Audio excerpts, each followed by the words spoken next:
ভালো বার্তা দেন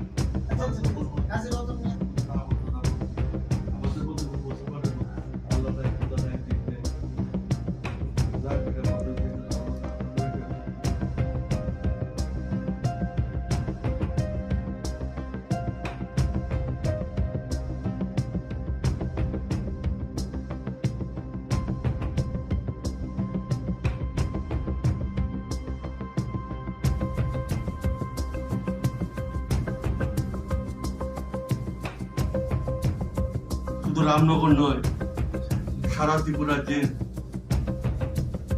প্রকৃত জলদরদী নেতা সুরজিৎ দত্তর অকাল প্রয়াণে আমরা সারা ত্রিপুরার যে সবাই সুখহত মর্মাহত, আমি ব্যক্তিগতভাবে আরো বেশি মর্মাহত।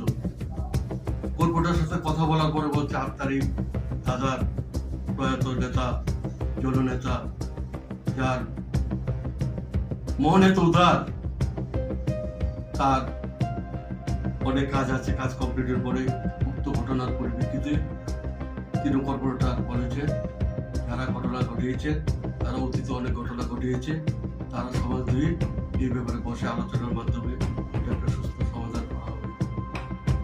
আমি সারা ত্রিপুরাকে আপনাদের মাধ্যমে সবার কাছে পরিবারে, সমাজে, সাব ডিভিশন, রাজ্যে, দেশে, পৃথিবী যতদিন থাকবে কিছু দুষ্কৃতিকারী থাকে, দুষ্কৃতিকারীদের কোনো দল, রং, জাতি থাকে না। তাদের কাজ হলো সমাজের সমস্যা সৃষ্টি করা।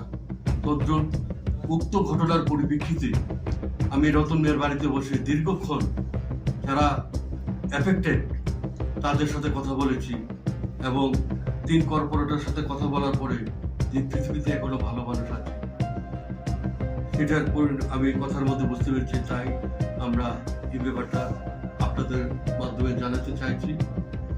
দুষ্কৃতের এক জিনিস, একজন অপরাধ করতে পারে আর তো সবাই অপরাধী নয়।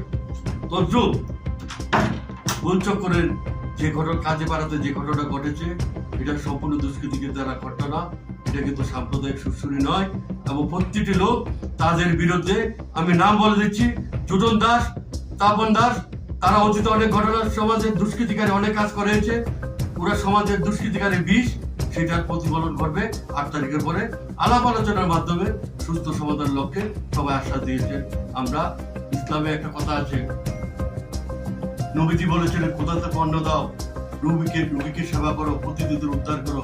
স্বামী বিবেকানন্দ বলেছেন দিবে প্রেম করে যে জন সেই জন সে ছিল। ধর্ম মানে শান্তি, ধর্ম মানে ইসলাম মানে মধ্যপন্থা।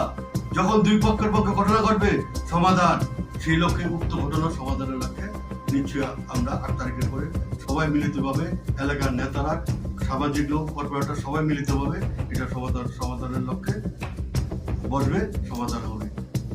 এই জন্য আজকের